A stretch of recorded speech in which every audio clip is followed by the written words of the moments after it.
Go. Just go. We'll just. We're back on the show. Janette just gave me a cherry, and this is Yes. this is the magnetic marketing moment with your marketing magnet, Janette Burke. Janette, welcome to that channel. It's great to have you here. Thank you. It's great to be here, and I love coming once a month. So, we are going to talk about something very important today. Okay. On this moment, and that is the whole thing about how we pour our heart and soul into writing our newsletter, our blog, our sales letters, our announcements, our little tweets and posts on Facebook and LinkedIn, and we press the send button, and sometimes we don't see anybody reading them. And how embarrassing is that? Nothing worse as a business owner to see yourself not being responded to. Makes you feel all kinds of things. Panic, fear, I'm not good enough, I'm not going to succeed, and an array of other emotions, embarrassment. And you know what? All of it can be rectified with just a few simple tips. So today I was going to talk about what you can do to change that Well, scenario. let's talk about some of that stuff. I think one of them, if I'm correct, Janette, is the fact that it's easy to be misconstrued with email. I mean, if you're writing one thing with one intent, but somebody reading that, if it's not worded very carefully, can really take the wrong meaning from it and get offended and bad for business. That's true. So to avoid that problem, first of all, you really need to know who your target is, and how they like to be communicated with. And if you have that sort of understanding, and sometimes that might require you to do somewhat of a survey, you can overcome a lot of the not opening or not reading my stuff or my email type of thing. Because, first of all, I'd like to say that it's important to do all of that. It's all part of what we call email marketing campaign, and it's all part of the internet marketing campaign, and it's cost effective. So it should be done.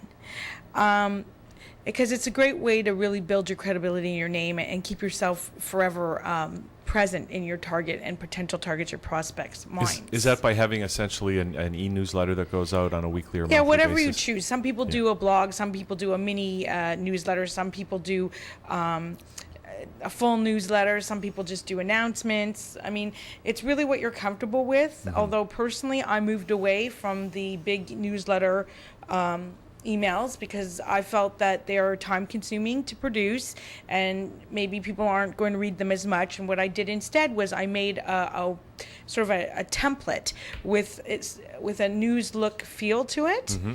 But it only features one article, mm-hmm. and it's done once a week, so people know they're going to get it. Yeah. But here's the thing. Let me answer that question, and then we'll talk about some of the other things you can do to actually get people to join your list and read your stuff. So you were saying the content, and of course the content is a huge, huge issue. But the thing is that, number one, when you write the content, you have to write it in terms of presenting benefits. Mm-hmm. So not so much to sell, but to present the benefits and to put the emotion in that makes your targets resonate with you.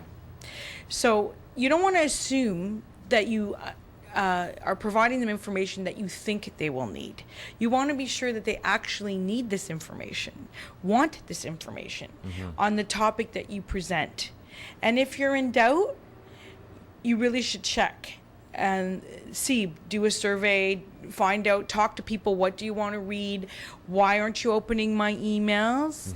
Mm-hmm. What can I do to get you to open my emails and even to encourage you to convert over to buy? Sometimes it's that, and the sad thing is that as entrepreneurs and even more so as women entrepreneurs, we tend to take not having our emails read very, very personally. When in fact it could be a number of issues why people aren't opening your email. It could be that they haven't even received it. It's gone into their spam filter. Right. It could be that that's what happens to Blue when I send her important emails. Oh, went to junk. Right. So you're assuming that she's ignoring you, and maybe she's not, or maybe she is because you haven't been good this I'm week. sure you know? she is. But that's true. It could be that type of a thing, or it could be that the heading or the subject title isn't enticing enough. So you can rectify that by actually putting the person's name in the subject title. That always gets people curious, and they want to open it up because they think, "Ooh, what is this? Is this some kind of, they don't know what it is. It could be something you don't want to show your wife, right?" So, Really? Like what? I don't know, anything with your name in it, something risque. So, that entices them to open it. More importantly, if you ask a question pertaining to their specific needs on your topic, that would also entice them to open the email a little bit more. Asking the question. Asking the Because question. it immediately engages their attention. They Yes. start to think about the answer. They can't help it. It's And a they gut want to reaction. know more. They want Yeah. to know more. And then the content thing, it's like you want to give them a little bit of content, but ultimately what you want to do is drive them back to your website for the full content, which means you have to have a call to action, which means like a click here button or Yeah. something like that. So it's like you get them a little bit excited and then they want more, right? So another great way to get people excited is to show that you actually get where they are or what they're going through. Get involved in the emotion of it. Let them know that you're real and you're presenting something of yourself. You're giving of yourself, not just giving them technical information, which is kind of boring and that sort of thing, right? So it's helpful to add a little bit about yourself. Personal. And, Just make it real personal. Yeah, Because that's what works on the internet. yes, all this- particularly in the tweets and Yeah. in the Facebook post and the LinkedIn post. The more you share about yourself, and by that I mean your business or your new offerings. You always have to have a new offering. Yeah. The more you tweet, the more you tell people what you're up to, whether it's I've had an article or I'm going to be on a TV show or even some of your personal activities. I've been away, or some of your hobbies or your interests, that sort of thing. But not all of your personal activities. No, you have to limit, but just a little bit, just to make yourself a little bit human so people feel like they can Because that's what it's about, resonate really. with you. It's all You're about building a relationship. relationships. Absolutely.